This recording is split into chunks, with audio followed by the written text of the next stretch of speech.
As Jeremiah comes forward, I thank him for presenting this beautiful selection, and may that be blessing and comfort.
Please rise for the gospel.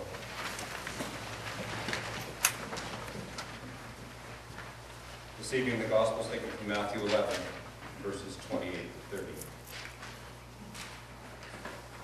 Come to me, all you who are weary and burdened, and I will give you rest.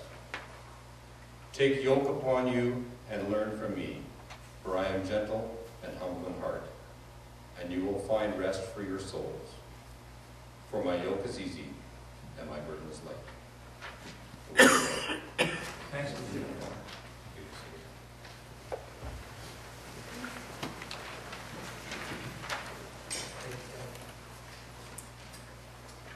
The next 14-minute clip, some of you have followed Pneuma, and Pneuma is a bit of a play on word, as in pneumatic, is wind, and it's meant to be the wind of the Spirit. And within that, the Spirit of truth would come. Rob Bell is one of the best communicators that I've ever been privileged to hear, and in this 14-minute clip, I think he declares some of the themes of importance and value of friendship, and loss, life, and all that journey. I'm mindful of the traditions we've had from Bill Nelson telling the story of the loss of his mother and the butcher who embraced him with apron strings and lifted him up. I'm mindful of a young lady that came and wrote a poem, brand new to this town. She's moved on from now, but that poem still echoes. by way of goodness and care, and something she was willing to share. But may these 14 minutes give opportunity that perhaps you can discuss through the season. People who have been Matthew to you, and you've been perhaps Matthew to them. But in that themes of care, I invite you to be embraced by signs of hope. Matthew with Numa.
Several years ago, when I was studying to become a pastor, I became friends with this family, and they had this son named Matthew, and this kid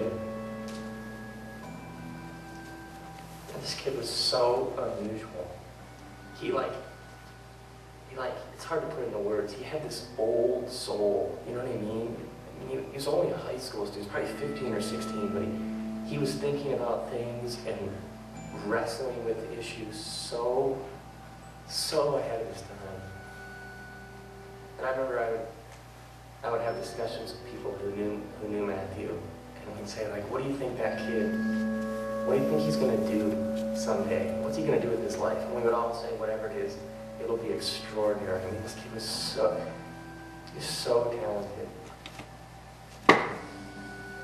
And things became really tough for his family.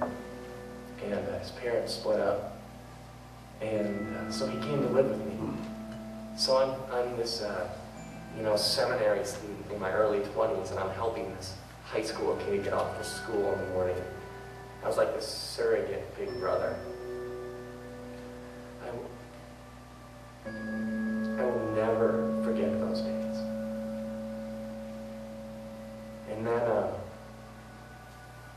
And then he graduated and moved away to go to school and work, and then I got a job on the other side of the country, and so we would keep in touch. And he came to visit me one time, and when I was in town, I'd look him up, and we'd catch up and tell our stories. And then I got a call that Matthew had been in a terrible car accident, and that he was in the hospital in critical condition. And then a couple hours later, the same person called back and they said, Rob, he didn't make it.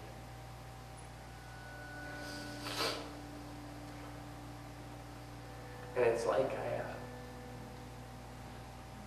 I keep replaying that moment. Like, Matthew, he didn't make it. I have such vivid memories, like even where I was sitting, how the phone felt in my hand. It's like this numb feeling, this feeling